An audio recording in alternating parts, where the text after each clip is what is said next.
আমাদের তো সবসময় রুটি বা পরোটা খেতে মন চায় না, কখনো কখনো মন চায় যে নতুন ধরনের কিছু খেতে। তখনই আমরা ভাবতে থাকি যে কি করা যায়। তো কোনো চিন্তা নেই, আজকে তোমাদের সামনে একটা নতুন ধরনের রেসিপি নিয়ে চলে এসেছি, যেটা খেতে হবে ভীষণ টেস্টি আর করার কোনো ঝামেলাই নেই। উপোস বারবারতোতে তোমরা কিন্তু এটাও করে খেতে পারো। একেবারে নিরামিষই, পুরে ভরা, ওপরটা হবে তেমনি ক্রিস্পি। খেতে তো দুর্দান্ত হয়েছিল, তোমরা একবার ঘরেতে ট্রাই করে দেখতেই পারো। তো hello friend, welcome back to my new video. তোমাদের ফুড বাঙালিতে ওয়েলকাম। আজকে দেখাবো খুব সুন্দর একটা ছোট্ট কচুরির রেসিপি। দেখো, ফার্স্টে নিয়েছি আমি 3 বাটি ময়দা।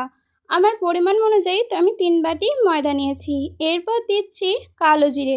কালো জিরে দিলে ফ্লেভারটা ভালো হয়, খেতেও বেশ মুচমুচে লাগে। এরপর দিচ্ছি সামান্য পরিমাণে জোয়ান। তারপর দিচ্ছি পরিমাণ মতো লবণ। এরপর ভালোভাবে সবকটা মিক্স করে নেওয়ার পর ময়ানের জন্য আমি এখানে রিফাইন্ড অয়েল দিয়েছি কিছুটা পরিমাণে। তোমরা এখানে চাইলে ঘিটাও অ্যাড করতে পারো, আমি এখানে ঘিটা দিইনি, আমি এখানে রিফাইন্ড অয়েলটাই দিয়েছি। এই ময়ানটা যত ভালো করে দেবে ততই কিন্তু কচুরিগুলো ক্রিস্পি হবে, তো খেতেও দুর্দান্ত লাগবে। দেখো, খুব ভালোভাবে আমার কিন্তু ময়ানটা তৈরি করা হয়েছে, যাতে ডাব করলে হালকা হাতে চাপ দিলেই কিন্তু ভেঙে যাচ্ছে। অল্প অল্প জল দিয়ে একটা ডো তৈরি করে নিয়েছি। এরপর ময়দার এই লেচিটাতে তেলটা ভালোভাবে বুলিয়ে দিচ্ছি। আধ ঘন্টা রেস্টে রেখেছি, ততক্ষণে চলো আলুর পুরটা করে নেওয়া যাক। এরপর দেখো, কড়াইতে দিয়েছি রিফাইন্ড অয়েল, দিয়েছি কিছুটা পরিমাণে। এরপর দিয়েছি 5 ফোড়ন, গ্রেট করে রাখা আদা দিয়েছি কিছুটা পরিমাণে। আগে থেকে কেটে রেখেছিলাম টমেটো আর কাঁচা লঙ্কা, সেটাও এরপর তেলেতেই দিয়ে দিচ্ছি।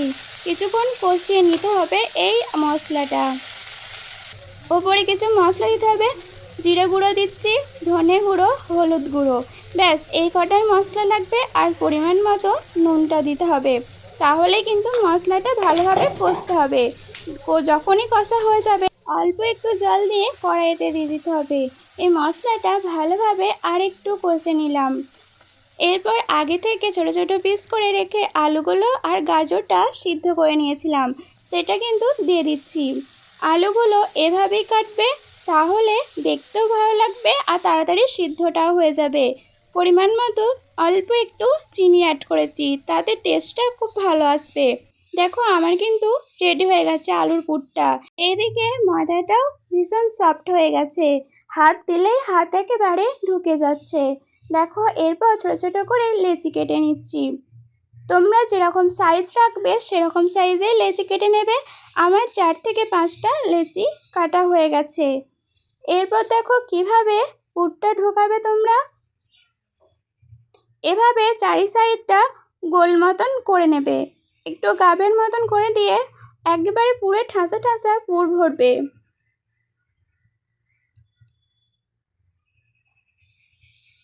এভাবে পুর ভরে চারিদিকটা মুড়ে নেব।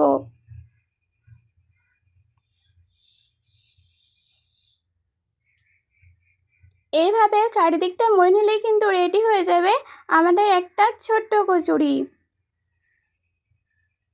খেতে তো ভীষণ টেস্টি আর ভীষণ লোভনীয়। চট করে কেউ যদি দেখে তার কিন্তু খেতে আপসেই মন যাবে। সবসময় তো আমাদের আটা রুটি বা ময়দার পরোটা এসব খেতে তো ভালো লাগে না, কখনো একবার এভাবে বানিয়ে দেখবে, চটজলদি রেডিও হয়ে যাবে আর টিফিনের জন্য বেস্ট। বাচ্চারা চটজলদি খেয়েও নেবে। তোমাদেরকে দেখো আরেকটা করে দেখাচ্ছি, একইভাবে তোমরা করতে পারো। নিরামিষ উপোস বারবতেও কিন্তু এভাবে তৈরি করতে পারো, আলাদা করে আলুর দম বা রুটি কিছু করতে হবে না, একসাথেই করা হয়ে যাবে।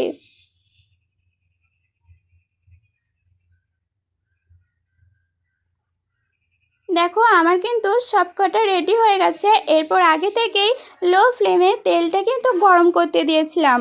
এরপর একে একে মুচমুচে করে লালচে করে ভেজে নিয়েছি। এটা কিন্তু লো ফ্লেমেই রাখতে হবে, হাই ফ্লেমে রাখলে চলবে না।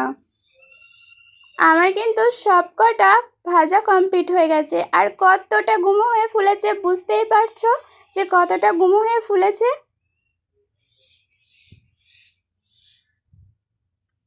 এরপর আমি সবকটা একে একে তেল থেকে তুলে নেব।